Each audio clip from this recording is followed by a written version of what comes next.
Good evening and welcome to the September 26th meeting of the Milton School Committee. As is our tradition, please join me for the Pledge of Allegiance.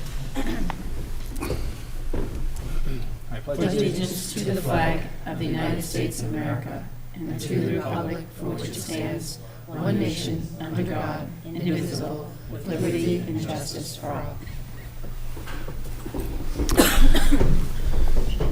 Thank you. The only edit that I have for the agenda this evening is removal of executive session at the end.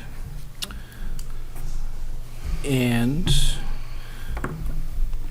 before we get started, I'd like to introduce our student council member, or student member of the school committee, Guinevere Ferreira.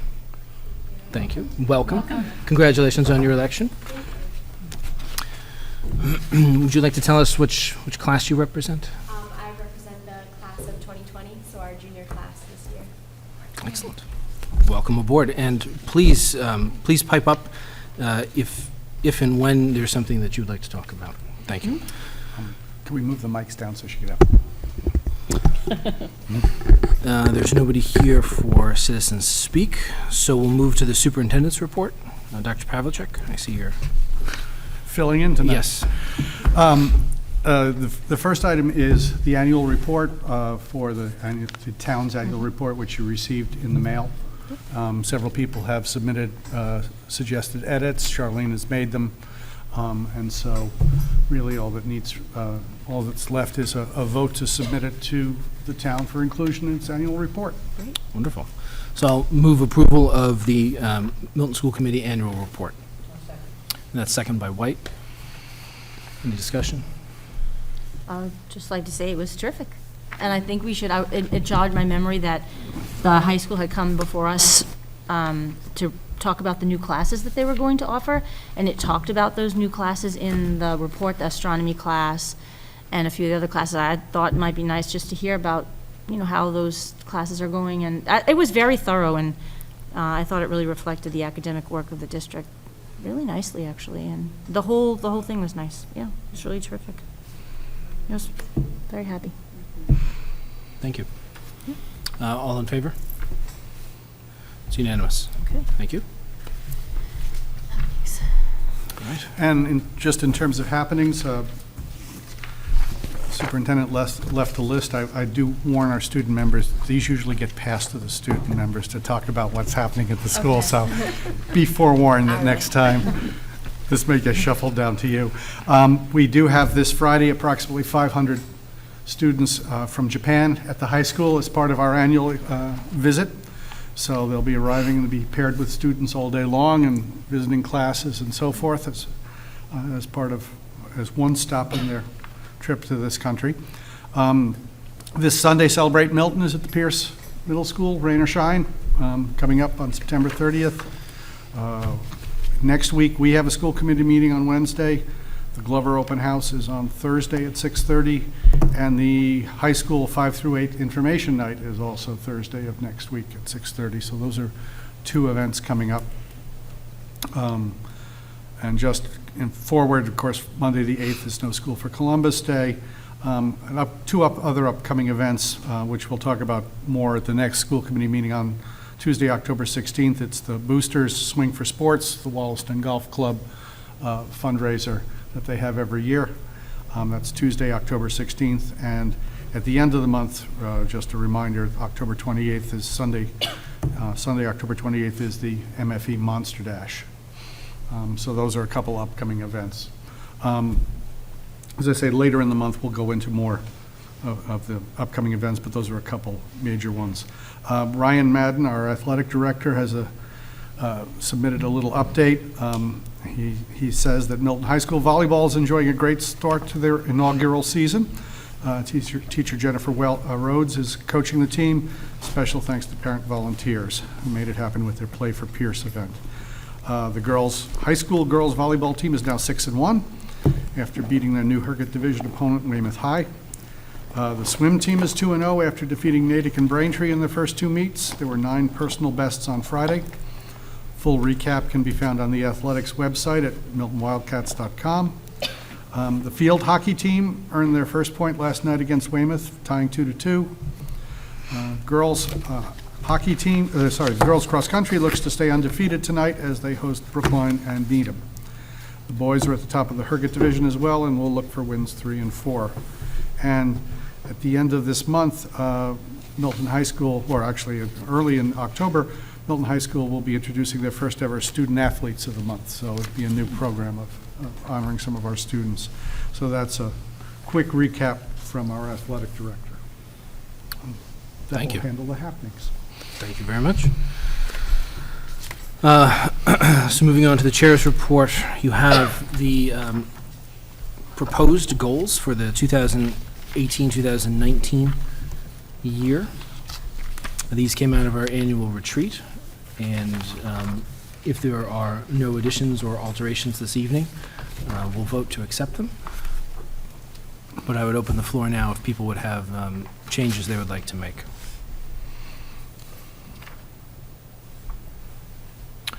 And while people take a moment to refresh their memories, once again, I'd like to thank everybody for giving up their unscheduled time to attend the retreat. Once again, I think it was an excellent exercise in goal building and an evaluation of where we are and the direction that we would like the district to move in, and a very productive exercise again. Yes, Member Rosemary. Well, I just was pleased,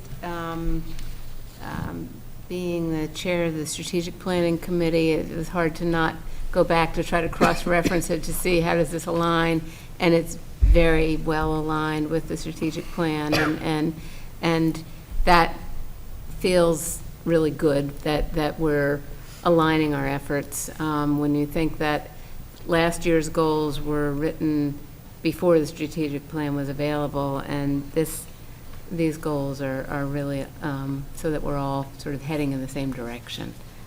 So I think that's terrific. Thank you.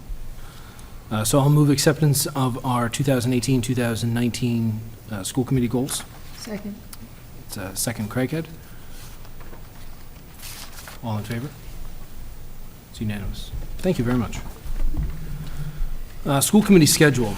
So, as you know, we've changed the format of some of our meetings, and we are now conducting some of our meetings at the various schools throughout town.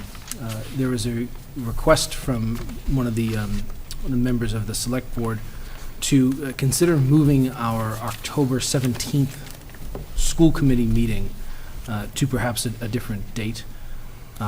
I discussed the matter with Superintendent Gormley, and I'll point out that is the scheduled date of our Milton High School site visit with all the associated presentations that it would entail. So while I would like to move our meeting date to accommodate the event, which I hope multiple people throughout the town attend, it may create some scheduling difficulties for the people who are expecting to come on that day.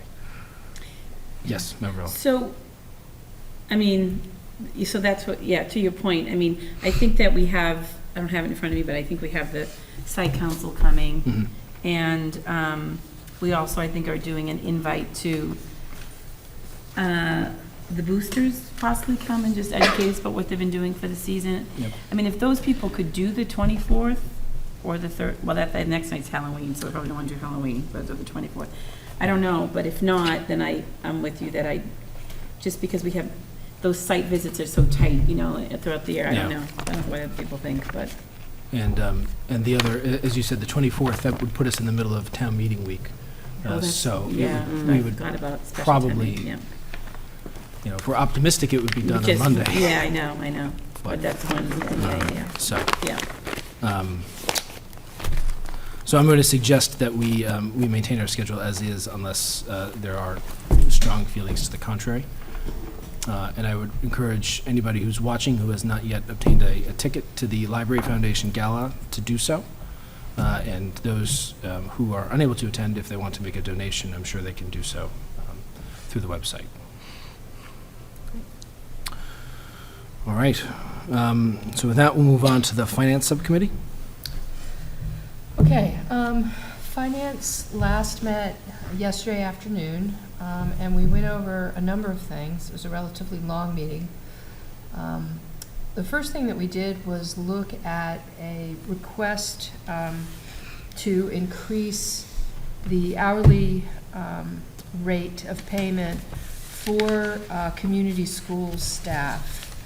And Martha Sandoval, who is the director of community schools, was gracious enough to come and meet with us and talk to us about the reasons for this.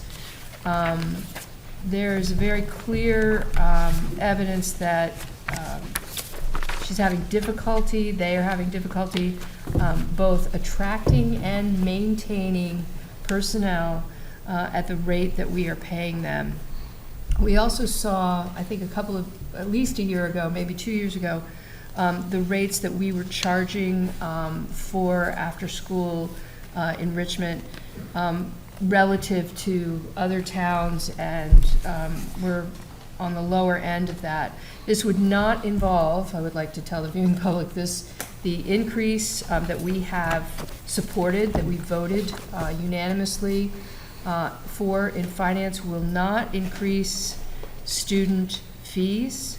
I also want to make it clear that this is a self-sustaining program, community schools, and it is supported by those fees that are paid for per student per day at the current way that it's being charged. So we voted for those increases, and we're hopeful that it will make a difference in Ms. Sandoval's ability and her staff's ability to attract and maintain personnel. And those changes are retroactive to September 1st. The next thing that we looked at was the FY19 budget adjustment, which we voted. The bottom line, of course, for the... This would need to be voted. This needs to be voted by school committee. I'm sorry. Thanks, Glenn. So we voted for yes in finance, and I just passed it over. But I'd like to make a motion. I don't have my motion sheet here. That's the problem. I'd like to make a motion to... Here it is. Thank you.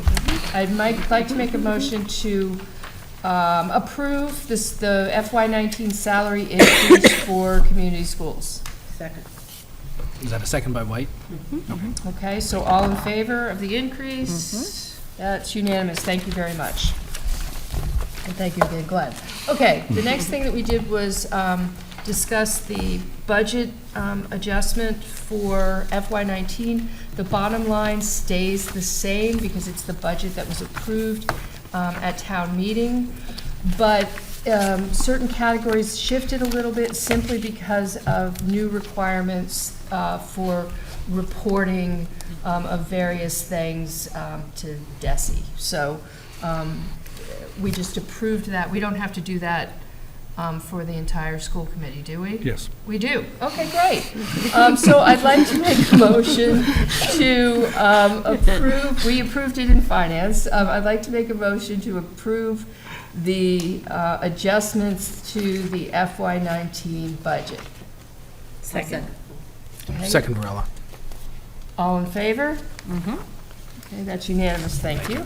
And not to interrupt your rhythm here, but Yes, such Dr. as it is, yes. I don't know if Dr. Pavlicek, for the viewing public, they may not understand the increased cumbersome nature of the reporting that you're now required to do. So if you could maybe give an example or two for. The state has decided that they want us to report things in new ways. This is practically an annual event, but this year their new ways are decidedly more cumbersome than old ways. You'll notice in this breakdown, the school committee votes the salary and non-salary lines in the 7 major categories that we're required to report under.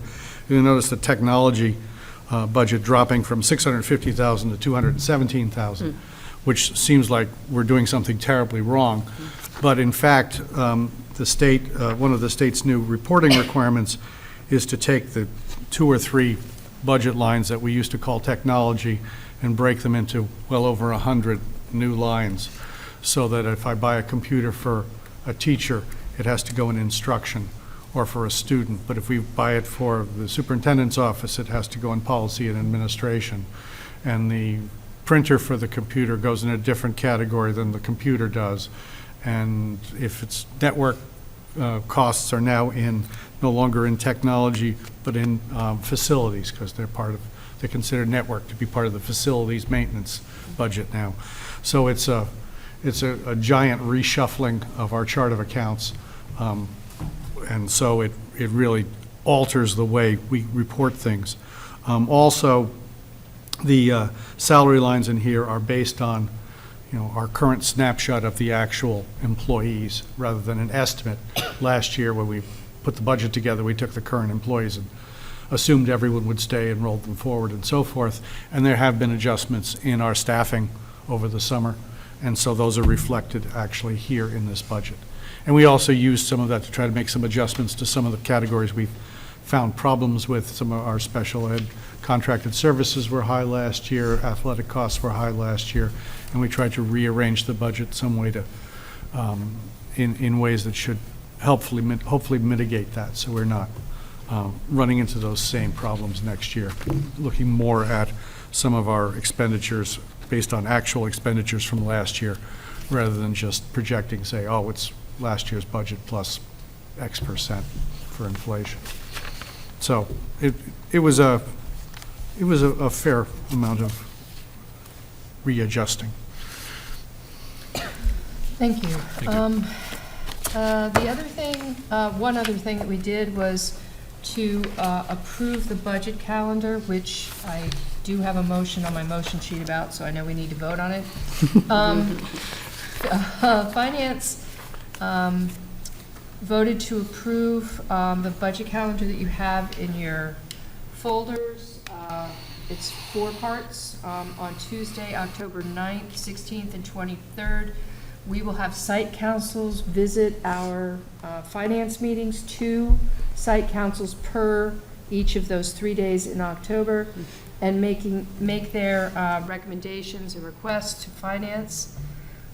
In late October and early November, Finance Subcommittee will discuss and approve the budget proposal. November 14th, we will present our recommendation to School Committee, and December 5th, we will vote the fiscal year 20 budget recommendation for the warrant committee.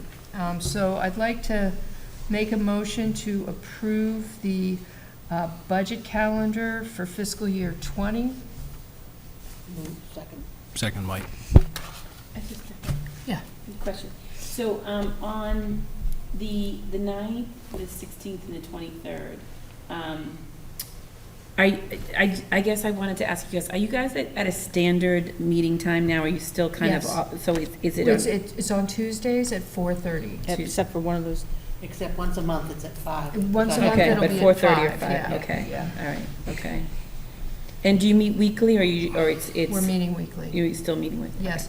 And so I'm going to ask that all of those meetings, especially through December 5th, when, or November 14th, when we present it, and all that's up until that point, at least, that all of Finance's meetings are posted as school committee meetings as well, so that other school committee members can show up, voice their concerns, opinions, issues, et cetera. And we're not in danger of having a quorum without a posted school committee. Okay, great. Okay. Another question? Yeah. Do you know which schools are coming on which dates? We don't know which schools on which days, but the superintendent has assured us that she will have 2 there at each one. Once we know, that's a great question.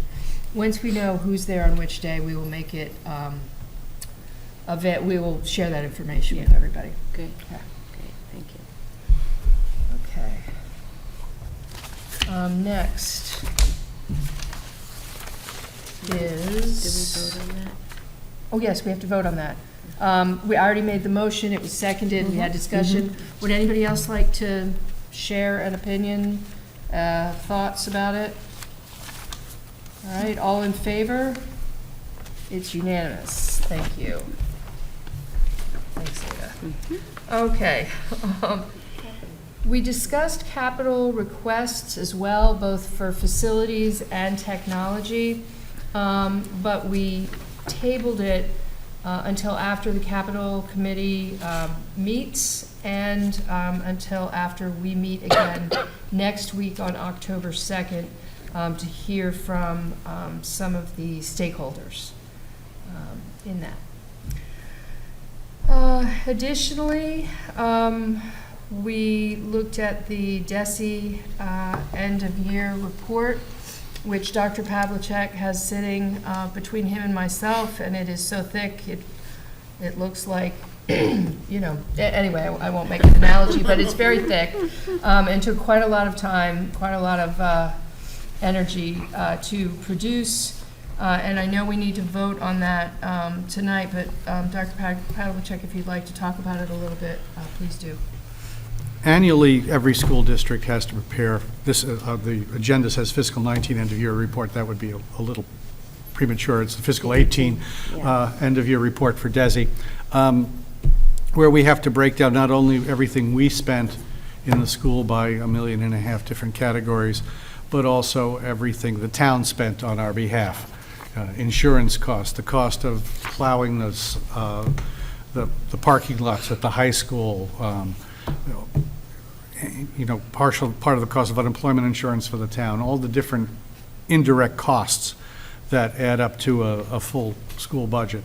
And they also have us, break it down in many different ways. For instance, they want to know what percentage, how many of your students who ride the special ed buses are preschool versus elementary school versus middle school, and what are the associated costs. And I have no idea what they do with much of this information, but they make us do it.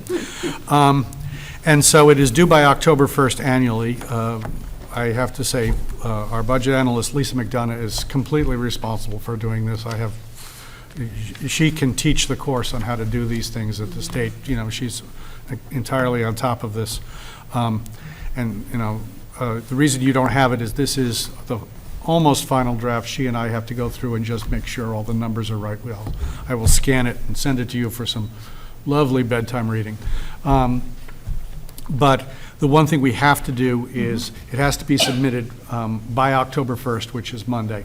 And so what we're asking tonight is that you authorize the chair of the school committee to sign the certification statement that this is in fact the end-of-year report, so that can be submitted to the Department of Elementary and Secondary Education by Monday. Okay, so I would like to make a motion to authorize school committee chair Kevin Donahue to sign the certification sheet for the DESI end of fiscal year FY18 report. Second. Second. Second might. Discussion? Do you accept this mission, Kevin? Have no choice. All right, all in favor? All right, it's unanimous, thank you. And the last two things that I have to do are to make motions to approve vendor warrants. I'm going to do them together. I'd like to make a motion to approve vendor warrant number 10, dated September 13th, 2018, in the amount of $578,653.66, and vendor warrant number 12, dated September 27th, 2018, in the amount of $1,023,209.59. Second. Second by Donahue. All in favor? That's unanimous. Thank you very much. Thank you. Thank you. So I'm going to thank you in advance for all the work that you are and your subcommittee is about to do over the next few months. It's a very busy season for you. Transportation and traffic, busy season for you. We've had two meetings. We had one in late August, the week before school started, just because we wanted to get Glover folks in to review the transportation survey that was done. And the assistant principal, Sarah McNeil, attended, and we had a PowerPoint presentation of the survey results. And they are actually at the Glover PTO this evening doing this presentation to the PTO members. I mean, the goal of Safe Routes to School is to try to get more participation on the bus for Glover parents so that they could ease some of the traffic concerns and crowding at the Glover arrival and dismissal time. And then they have new signs up at the Tucker. We just were able to, we didn't have them available at the August meeting. They were emailed to the principal at Tucker, and they are up now and running. The Tucker representative said that the signs were helpful and making a difference, but she was also commenting that there are some new stop signs, flashing stop signs over in East Milton in the Wood Street area that have people thought were very effective in terms of slowing traffic down, and we're wondering whether we might be able to get some of those signs up in the school area. So that was one thing I was going to bring forward at our next meeting. Glover School said that it's crowded in the morning, it's crowded at dismissal, things are going reasonably well.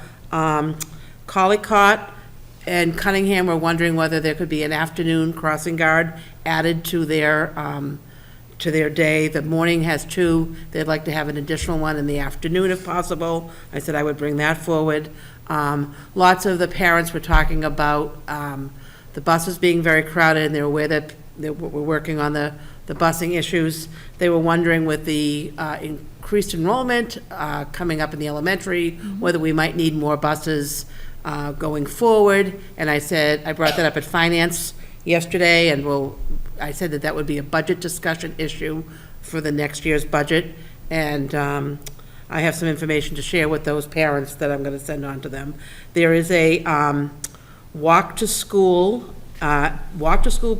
event planned at the Collycott School on October 3rd, and the Tucker and Glover Schools walk or bike to school is planned for October 10th. So that's where we're at right now. Thank you. Member Rella. So I have a question, since we're talking about transportation and traffic on that.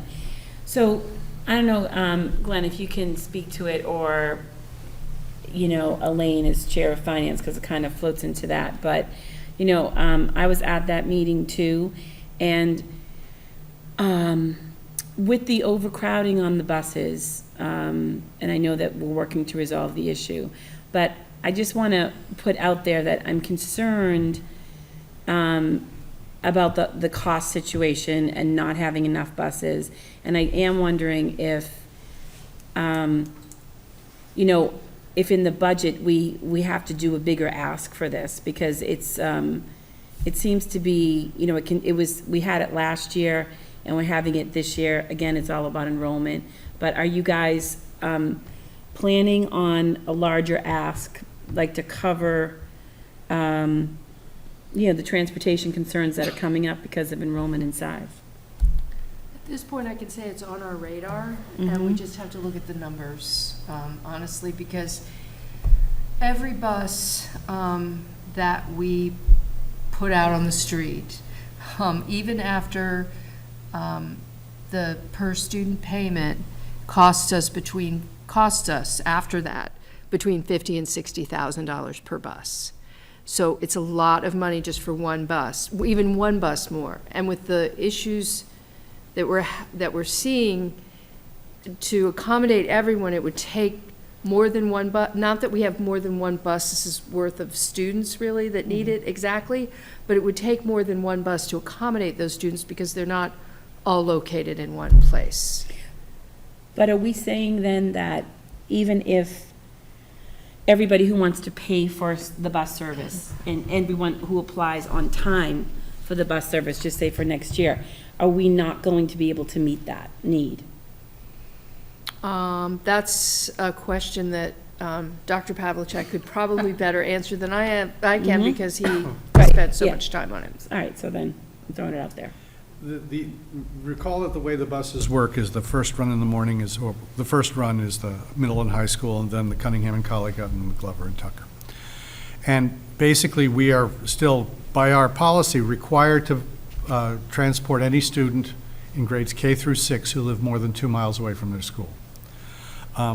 What that in reality means is that the Cunningham-Collycott buses drive the system because they have the largest number of riders in terms of buses, of riders that we have to support, right? In the middle school and high school, we only have to support sixth graders by our policy.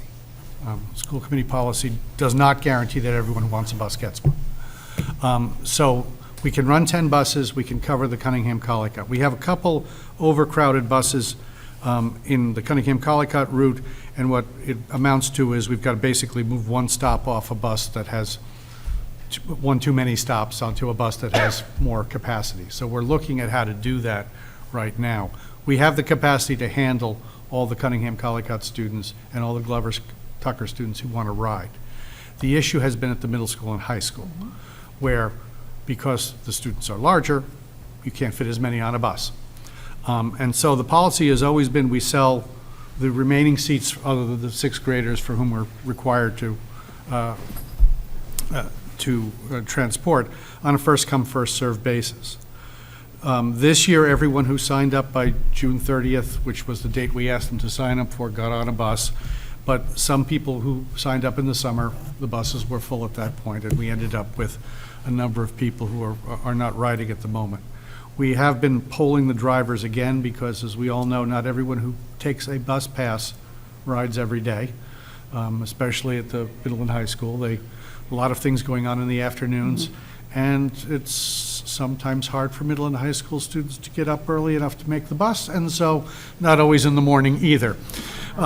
So we actually have been doing a study for the last few days of actual ridership on those buses, so that we may be able to add a few more students to some of those buses, particularly in East Milton, where we have a problem. Will we be able to get everyone on them? I don't think so.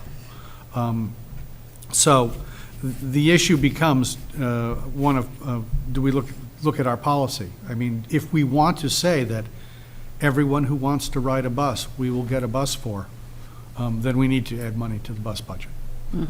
Because we will not be able to do that with 10 buses. Will there come a point with added enrollment at the elementary school that we actually need 11 buses to handle the elementary school? It's possible. We have to look at that. Right now, we can handle more students at the elementary school, but we would have to manipulate the bus routes a little bit so that some of the less crowded buses would grab an extra stop somewhere. For instance, we have several stops along Pleasant Street on the way to Cunningham-Collycott, so forth. They could be picked up by several different buses. So just have a different bus stop at that point and pick some students up could happen. We're running into trouble in some of the areas of town where we have fewer buses, where we only have one or maybe two buses, and pulling a stop off one bus and putting it on another is slightly more problematic. That's the one bus currently we have for Cunningham-Collycott that is actually 3 students overcrowded, is because of that, when we're trying to figure out a way to get one stop moved off that and down to the only other bus that is in that neighborhood. So, it's a philosophical question. I mean, at the moment, to conform to school committee policy, we don't need another bus, but that will not guarantee that everyone who wants a bus in the middle and high school will get one. If we want to change the policy and say that everyone who wants a bus in the middle and high school will get one, then we will need to add another bus. And so and as I say, just as was pointed out, people think the bus fees pay for the bus. They don't.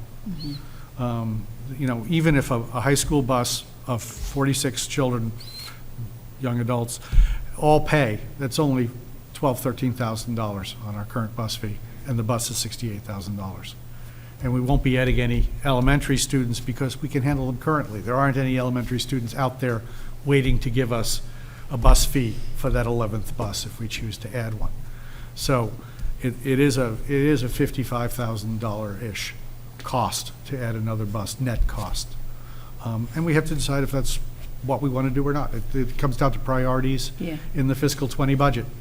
And so it is something that has to be looked at finance, but it's a balancing act with everything else. Member Varela, and then I have a few comments. Okay, You- so I would like to make a recommendation though too, and I mean, I know that we have a director of transportation in that position, that I think, you know how I am, it's all about transparency.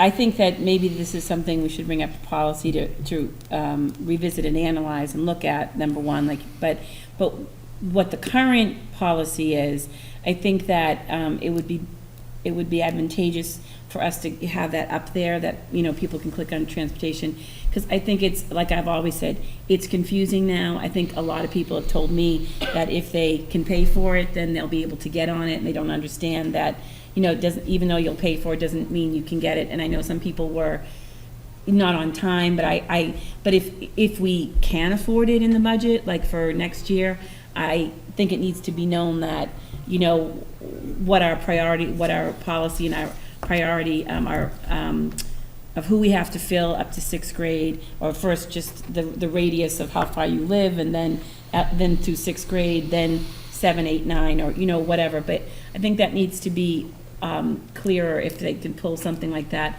so that it's there and people can say, I didn't know, I wouldn't have done this, I would have made different, you know, arrangements for my school year, blah, blah, blah. Because I think that, again, it's just, I don't know, I guess, and my other question is this year, that wait list on that middle to high, is it larger this year than it has been in the recent past?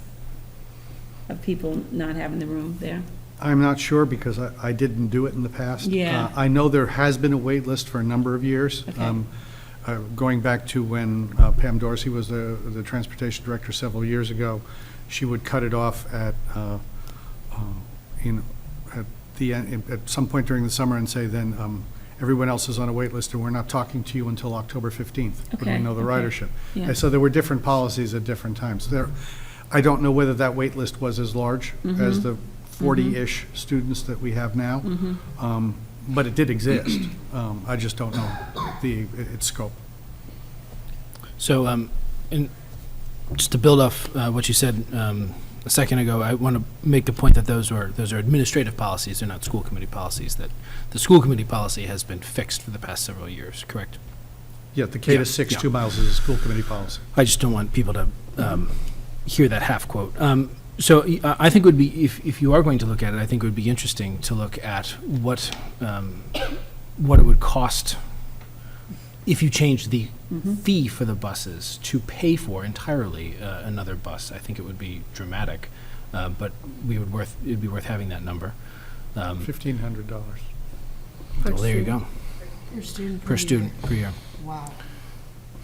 And the cost of, if we were to decide as a priority that it was a cost that we were willing to subsume, $55,000 is approximately the cost of an educator, of an FTE. So that should also factor into that conversation. And my last question is, I know we're in the middle of a contract with our supplier. Does that contract, are we locked in for 10 buses, or is there adjustability there with our supplier? Is this a moot issue? We bid 10 buses, but we also have a factor in there for what additional buses would cost, and that's the number I'm using. So Okay. if we ask for an 11th bus, they will supply us an 11th bus, or however many. Okay. Interesting. May I ask a question? Yes, Member So, I think that, I'm just, speculating at this point, that I do think that we will eventually start to see changes at the middle school in terms of the enrollment piece.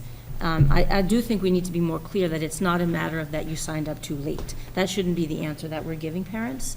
If the policy is first come, first serve after we give off the remaining seats, then it's not that you signed up too late, it's that you signed up after our first come, first serve policy had come into play, right? Because then parents are saying to us, but, so then what does that mean? Like, if I had signed up on time, then next year you're gonna guarantee me the bus? Well, that's not necessarily the case.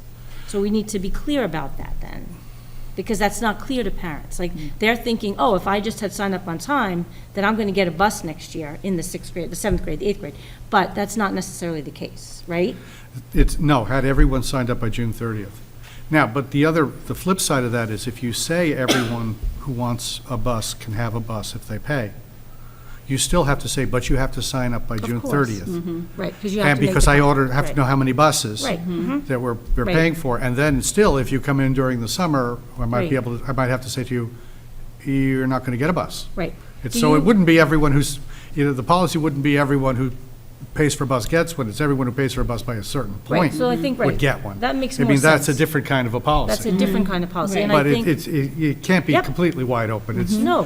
constrained one way or another. Right, and I do think maybe revisiting the whole after sixth grade thing and really emphasizing that for parents. I'd be curious, I asked Superintendent Gormley about this, to survey the parents and find out how many of them actually fell into that category, that fell out of our existing policy into the gray zone of now you know what I'm saying? Like, you provide it for the 2 miles up to sixth grade, and then what happens? Yeah. Right? How many of those parents didn't get what they thought they might, what they had previously that they weren't eligible for this year? And I just think that's a communication issue on our part that we just really need. And it's interesting, I don't know if it's related to enrollment or not. I don't know if it's just related to people falling asleep in the summer and being too busy. Yeah. Everyone does that. Like, we're all scrambling then to figure things out. But I do think it would be helpful, because even at work, there are people I know that I work with that live in the town were asking me about it. And I was like, about the buses. And I was like, oh, okay, so, and people don't bother me like they bother Sheila.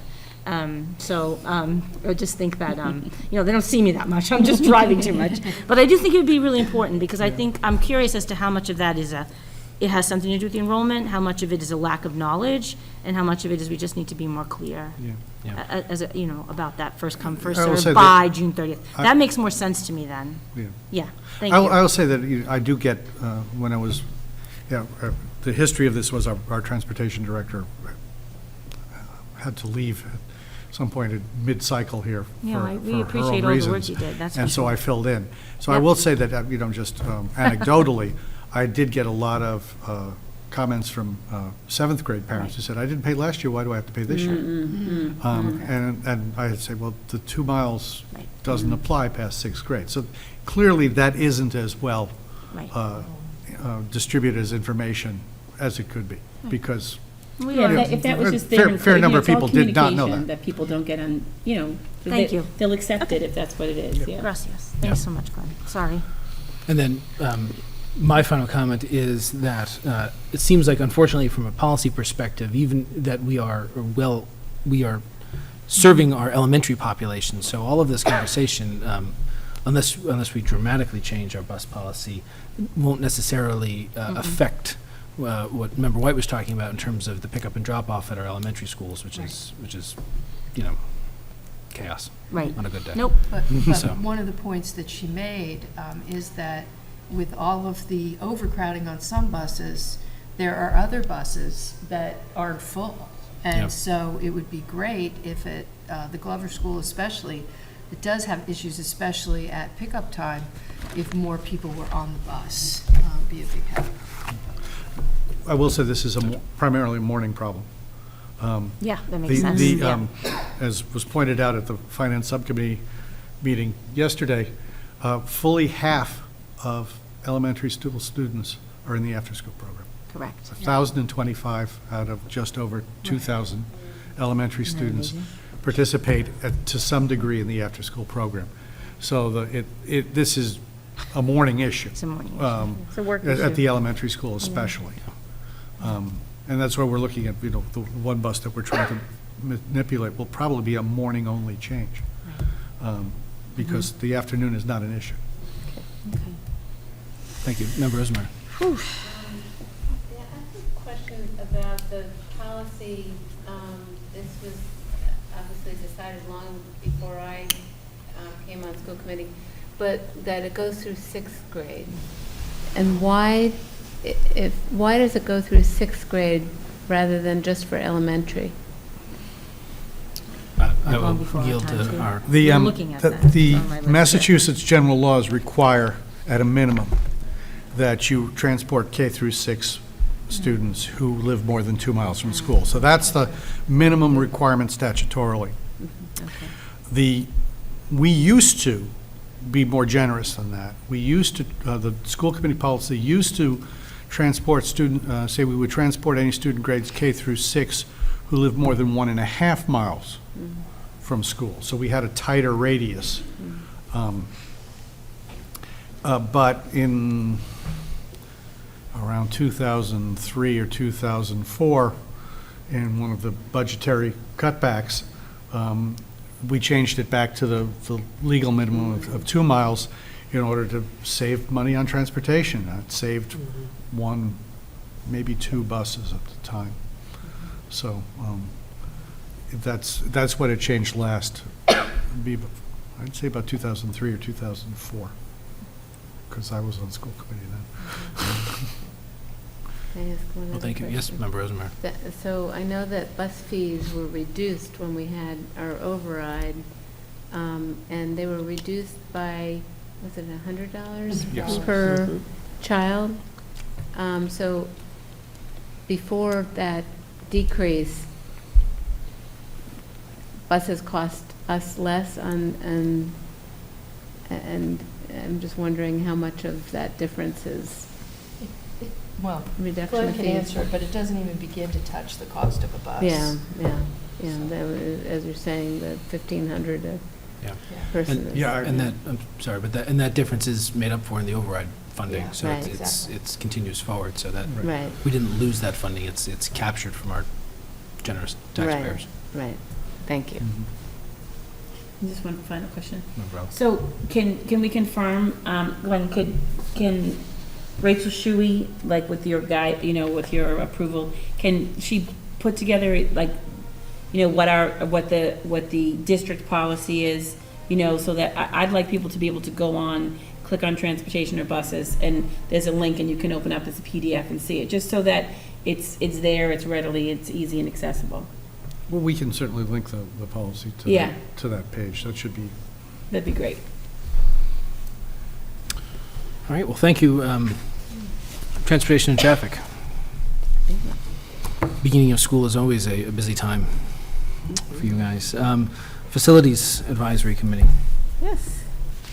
So the Facilities Advisory Committee just met before this meeting, and we went through a number of items on the agenda. One of the items was our facilities study that we're looking to have done. We met with DRA, Drummy Roseanne Anderson, and Carl Franceschi, who is the president of DRA now, a couple of weeks ago. And we have in hand a proposal from DRA for conducting the facility study that we discussed for a total of $45,000. The committee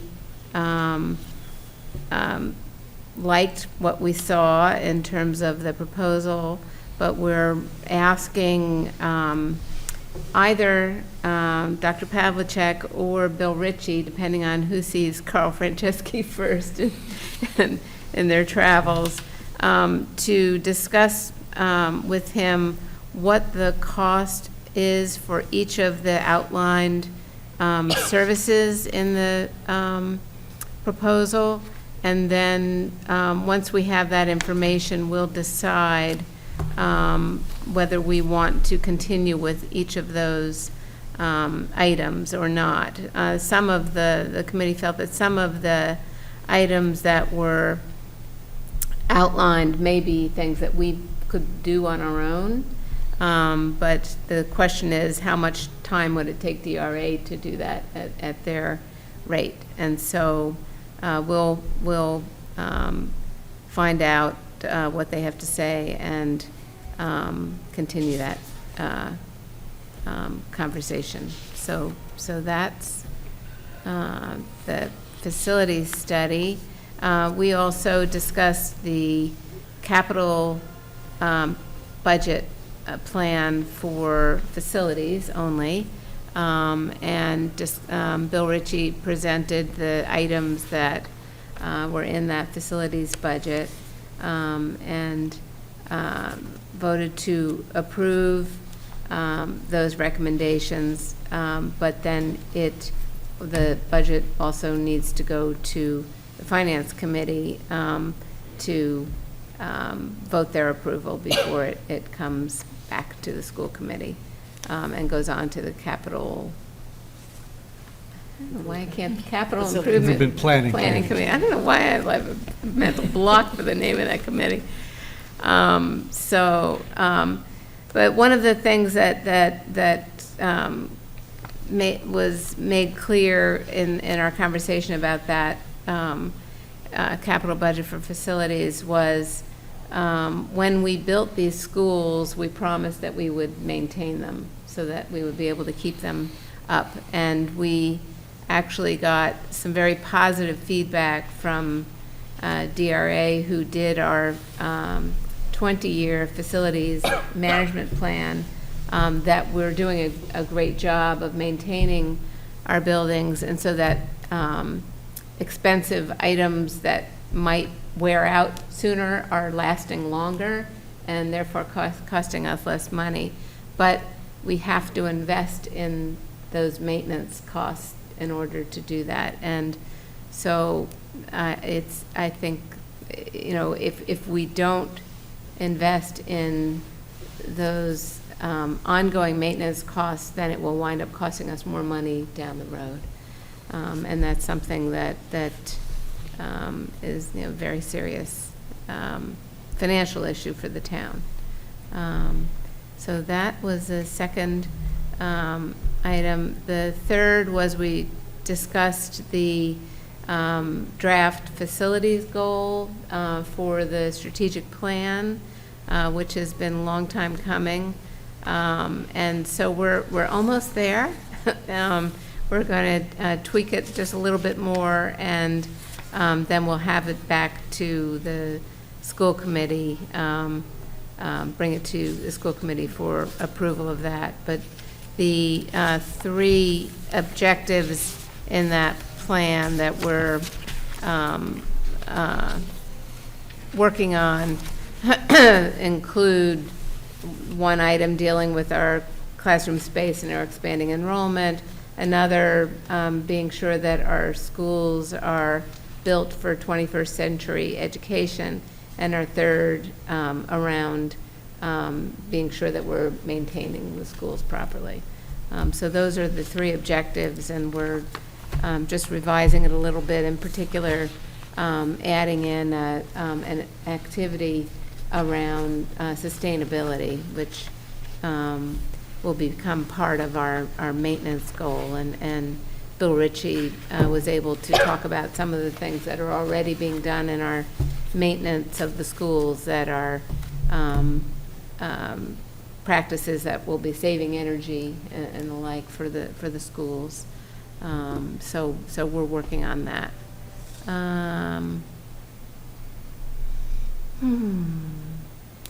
So we have had conversations with Chairman Donahue, attended a selectmen's meeting last week to discuss with them about the work that we're undertaking with facilities, and they're keeping apprised of our efforts as well as the efforts of other groups in town that are looking at building projects down the road. I don't know if Chairman Donahue wants to talk any more about that. Well, I would encourage any viewers who routinely tune into our channel and don't tune into the town governmental channel to do so. It was interesting going to another municipal meeting. The select board was very gracious. They were very gracious hosts, and the feeling that I came away with from the meeting was there was definitely a sense of engagement in terms of solving the problem and a commitment to working together to mitigate this issue that we're dealing with. So I was very enthusiastic leaving the meeting. I have something to add Yes. to that conversation. So after Dr. Donahue went to the meeting, there was a presentation prior to his presentation about the fire station. And there was conversation about a donation, anonymous donation, to build the fire station, and to put it in a different location than it's currently located. And then further conversations ensued at the meeting about using, so essentially the person who's donating the money anonymously would like to move the fire station to the section of land that is town-owned across sort of from the Council on Aging where the black asphalt is for the basketball court. And then there was further conversation on the select board's part, not on Dr. Donohue's part, musings about putting an early childhood center over in that section, putting the teen center over there. And they were just musings, but because they occurred on a televised meeting, they raised a great deal of alarm in my neighborhood. Not because my neighborhood has been, I live on Stanton Road, which is around the block from the fire station, and my neighborhood has been very engaged in the process of the fire station and looking at the renderings of the drawings and excited about the new fire station that will someday be there, or the revamped fire station. And so they were caught off guard by the sudden proposition that this donation would occur, that there would be that this new fire station would go there, and that all these other things would appear in the neighborhood without there having been any conversation about it. So that prompted a neighborhood meeting at a neighbor's house, and then that prompted a meeting on Monday night, this past Monday, at that Council on Aging, and a new neighborhood association has been formed, the Town Center Neighborhood Association. They had many questions for me at the neighborhood meeting about our plans, because they were taken off guard by things that they heard, and it was just one thing. And then they had questions about facilities and about the plans to build on top of Cunningham and all of those things that we discussed. And, I reminded them that we had the open forums, that I knew they happened in summer. People couldn't come. I encouraged them to join your committee, that you had reached out in the blast, et cetera, and so forth. So now there's a new neighborhood association, the TCNA, for another acronym to add to your growing list. And they just feel really, and I will say that Select Board members Zulus and Wells were at the master planning meeting, which was next door at the Council on Aging, and they came over to our meeting. And, there's just a sense that they were just taken aback by things that were said that they had not ever heard before. I assured them that we had no plans currently, and they didn't, some of the members at the meeting didn't even know that we were looking at renting space. Again, and I mentioned to them several times that Sheila had mentioned that the importance of having our open forums, that Dr. Donohue had had several of them, and that also that the importance of a townwide conversation about need and how each of those things are going to play out one to the other. So now there's a new neighborhood association, not to stop process, not to be difficult, but to be part of the conversation that they were just really, I have to say, taken aback by the idea that their donation was going to happen, that it was going to be happening next week, and that where was all the conversation that they had been listening to for such a long time and were looking forward to.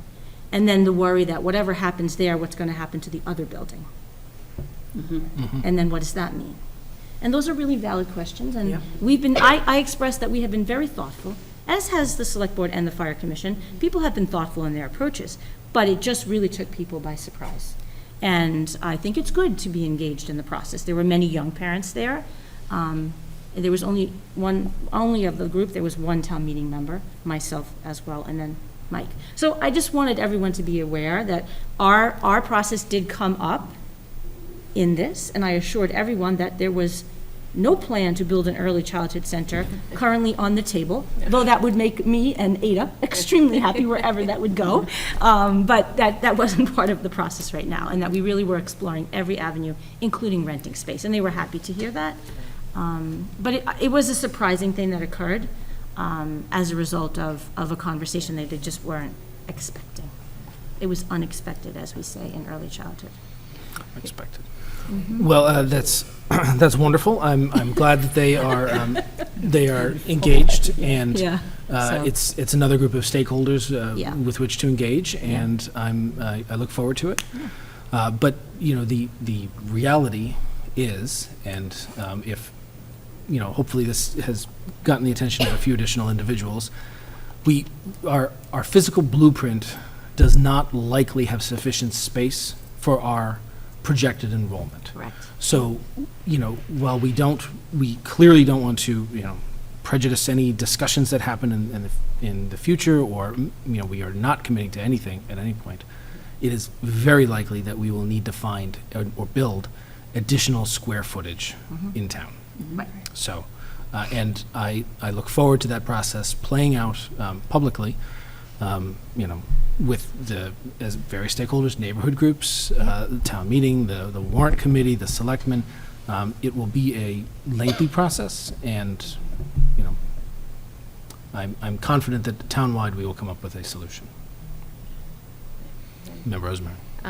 Well, you jogged my memory also of something else that happened at this meeting, is we have some 4 new parents on our committee who have joined, who are representing each of our 4 elementary schools.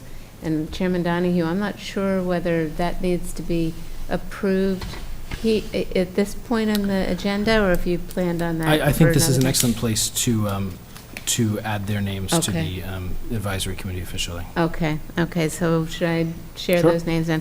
So from Tucker School, we have Carrie Hurley. From Collycott School, we have Susanna Hegarty. From Cunningham School, we have Abigail Callahan. And from Glover School, we have Keon Thornton. And we also have, he didn't make this most recent meeting, but will be joining us at our next meeting, is Vice Principal Ben? Yes. Ben Kelly will also be joining. Wonderful. So I'll move to add those individuals to the Facilities Advisory Committee membership. Second. Second by Dr. Crackett. Any discussion on that? Well, yeah, I Member mean, Varela? yeah. I mean, before we vote on that, I guess I wanted to ask, and I attended the meeting for a bit. I couldn't speak, so I'm gonna, but I know it was spoken about the Pierce and the high school, and maybe putting that in as a second stage, but I left the meeting, so are you not going to address that at all in this DRA, like when they go back to, when they go back to DRA and ask them, like, because again, depending on it, even if you struck some of the bullet, I'm going to just say they're bulleted, even though they're not, but the bulleted, the bulleted pieces, and maybe, add that in, and to also, I know that Ben Kelly, maybe if Vice Principal Ben Kelly's there for the high school, but I just feel that we shouldn't, since we're doing this now, not to like go, oh, we never really addressed the high school or the middle in the process, whether it would be beneficial to have like a middle school rep on it as well, just, about what's happening there size-wise and all of that. So Yeah. I didn't know, we could still vote those people in, but I wanted to ask about what was going to happen, or what's being addressed with regards to middle and high, since we are diving into this now. So was that, how did you leave it? Well, it went around a few times. The question really, I'm looking for the proposal. The question was really sort of what value was each of these items worth, and would we be able to extend the study with that much money to also study the middle and high school. There was a lot of discussion at this evening's meeting about is this enrollment bubble, or is it an ongoing situation? And certainly from the NESDEC enrollment projections, this is an ongoing issue, that that we have now 500 students more than we did when the schools were finished being built, and the projections are for another 500. So the numbers keep going up, and the question is, are they going to be continuing into the middle and high school, and how will we address that? So there was discussion about there being a Phase 2 study, looking at middle and high school and focusing really on our short-term, which was originally our plan going into this study, is looking at short-term ways to deal with what's happening at the elementary level right now, because elementary schools are really at a crisis point. But if there's enough funds available after we've, if we reduce some of the scope of services to extend that look to middle and high school in any meaningful way, I think we can certainly try. I just don't know how much will be able to be done with that. It depends on how much, at their hourly rate, how much they'd be able to do. So I think it was a very productive conversation. Yeah. And, to your question, I think we'd certainly welcome representation from the middle school or the high Yeah. school at any point in the process. And, as we move forward, I think that's an excellent idea. So if you or anybody watching has any ideas for an individual who'd be interested, please contact us, and Yeah. we can add them to the subcommittee Wow. and member of our. So this is my question is, I'm just starting to, I know we've been focusing a lot of our energy on the elementary school, because that's where we're having a, like, if you want to call it, we're calling it like a crisis. Is that the word I want to use? I don't know. Soon to be. Yeah. But I'm wondering, when does that play out in the upper grades? And are we starting to see some of that with the bus situations that were occurring, and then with class size at the high school? And I'm just trying to figure out, like, when does that become something that we needed to pay more, to be a little bit more mindful of going through the task? And maybe it doesn't. Maybe those sorts of things are not related to, they're just tangentially or parallel, but they're not actually intersecting. But I don't know that that's the case.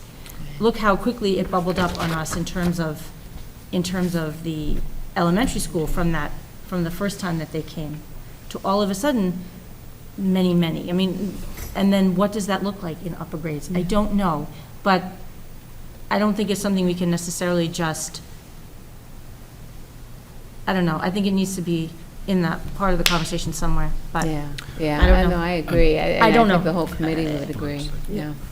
So What do you think? I agree with you. So my little packet, so from NESDEC last year, our projected peak of K to 5, projected, academic year 23-24. Projected peak in middle school academic year 25-26. Projected year is the final year they give us for the high school, which is academic year 27-28. right. So your point is an excellent one, and it's one that we've talked about a lot. This is definitely a bulge. Right. But there's a crest to that bulge, but then the drop off after that crest is not the status quo ante. The new status quo is a minimal drop off from that crest, Right. but it's still dramatic. So I'm just wondering, because Yeah. some of the trends that we have sort of looked at but not looked at is the fact that people not leaving the high school as much and returning Yes. to the Right. high school. Yeah. Right. That's the piece that I don't have a good grasp of as a school committee member, and we've tried to discuss that at finance a little bit, but the actual number that come back and how much that affects the overall enrollment, it may be negligible because the high school is large enough to, or not, I don't know, so. yeah, Yeah. never relevant. So, yeah, and so since we're on the topic again, I did ask, after I had gone to my open house, I asked Glenn and Ms. Gormley if, once the dust settled by the end of this month, by mid-October, so maybe at the 17th school committee meeting, I would like, and I want to request it now, from middle to high, from the sixth grade through 12th, how many classes have 28 to 30 kids in them? Because I saw a lot of that, as did other people I know in town who sort of texted me after open house night at the high school, that there's high numbers there, and we need to be mindful of that, about, we have a great high school and a, real good middle school, but, you know, many of you are teachers here, and everyone always says, you know, even the best teacher, what they are at 23 is not what they are at 30 or 31. And I want us to pay attention to, to the class size and to see, you know, enrollment-wise, because there are so many people that come back, you know, in both middle and in high. Because I'm in the thick of it with my kids, and I saw it over the past 3 years really increase. So this report, I'm just wondering, I know it's that, but I do think there is this trend of people coming back, and I just want us to watch it, make sure that we're not having every class at this high school at 20 or 30 kids. You know what I mean? I'm not saying it would, but, you know, I don't how many are, you know, majority was. Right. Well, I know in looking at the elementary school class sizes, it was really notable. I did an analysis of, you know, every class size in every grade at all 4 schools, and it really spoke to the dedication that district staff has had to balancing class size across town, so that you don't have a class of 15 on one side of town and a class of 30 on the other, that it's both staff's encouragement with parents that are families as they're coming in of like, well, the class size there is really kind of maxed out. You know, let me introduce you to these other possibilities for schools. And families are agreeing that that's a desirable thing. So, I think that looking at class size is a worthwhile exercise. Just to see, just so it's on the radar, and it doesn't, like to Margaret's point, that it just doesn't get the best of us, that all of a sudden, like, you know, it happened and we weren't aware. Right. So, Yeah. I guess the only thing I don't know is if we wanted to extend this, and Glenn, you may have more experience with it. We certainly have more experience with this than I do, of if we were to extend the scope of this DRA study, facility study, to incorporate middle and high school to the same degree that we're looking at elementary, would it cost a lot more? I mean, I guess it's just, you know, I just don't know. Yeah, that's fine. You know, it's certainly a question we can ask.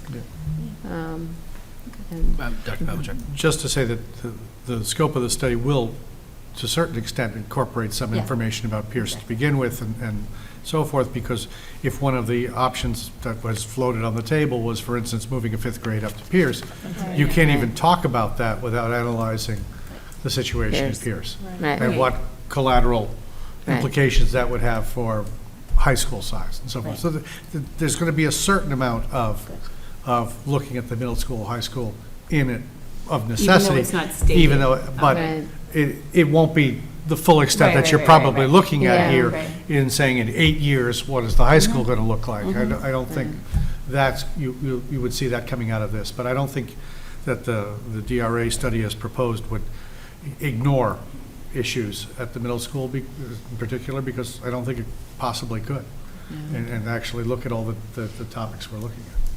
Yeah, and what we talked about was having like phase 1 study, which would be this, and then phase 2 that would look at the middle and high school, you know, shortly after we're done with this. I think we're all recognizing that no, I like that suggestion of adding somebody from Pierce, and it could be a staff member or a parent. So I think that's it. Well, we need to vote. We need to vote. Yes. Oh, yeah, and the members. Thank you. So again, for those, thank you, keeping track at home and here, we're going to add these 4 individuals to the advisory committee. 5, that's right, because Vice Principal Kelly. We're going to add these 5 individuals to the advisory committee, and there's been motion and second, so all in favor? All right, that's unanimous, thank you. All right, let's see, facilities, now we're on to policy. Great. So Sheila and I had a very brief meeting this evening to sort of think about the year. Everyone was busy with facilities, and our other superintendents were attending a conference. So we're just sort of thinking about, well, we're going to look at the transportation policy, just so we have a better understanding for ourselves.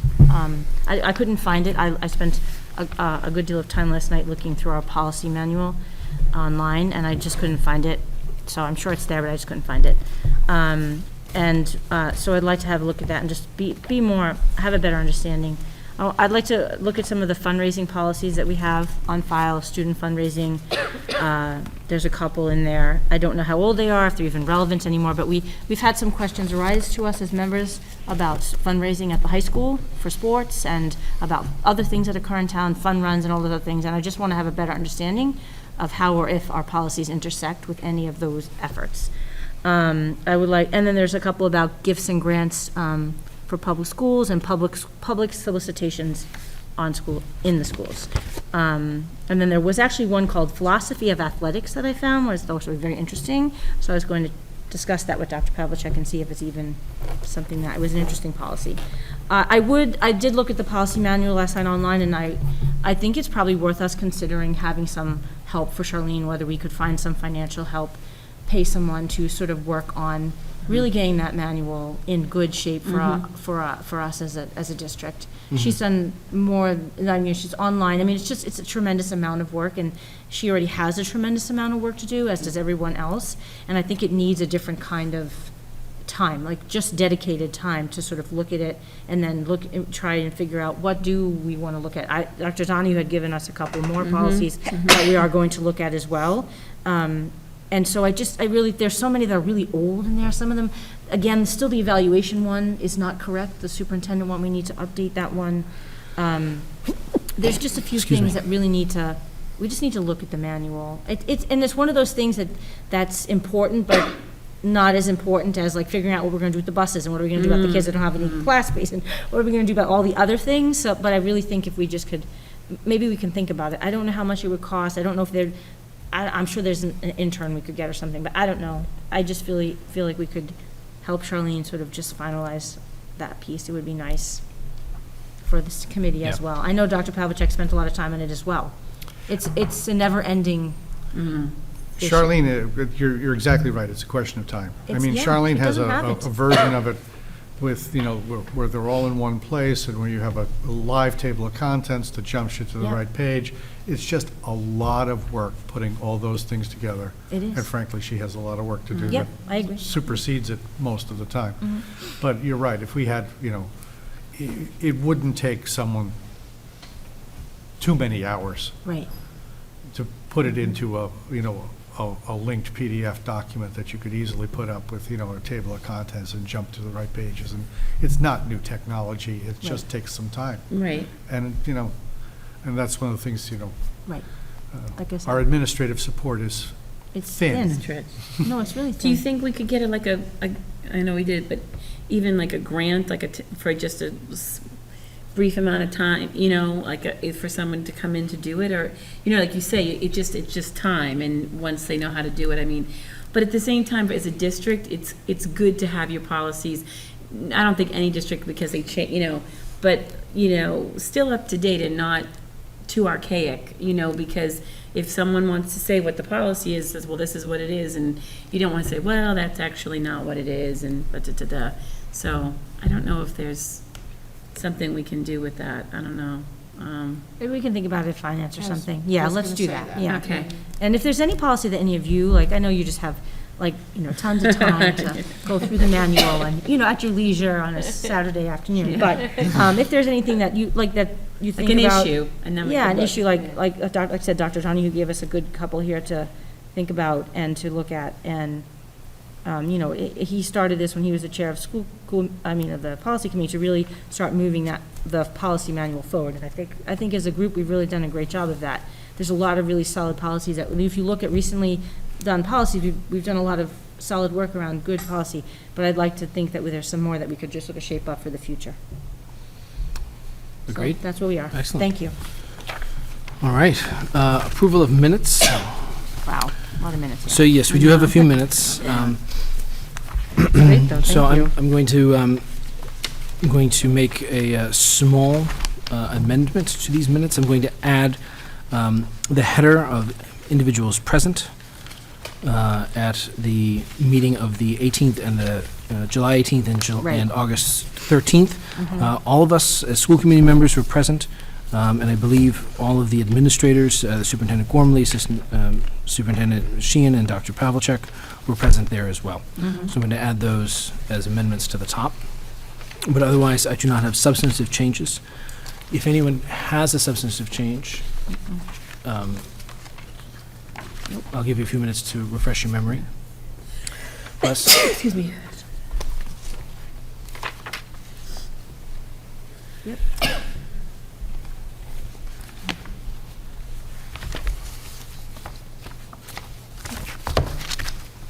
good.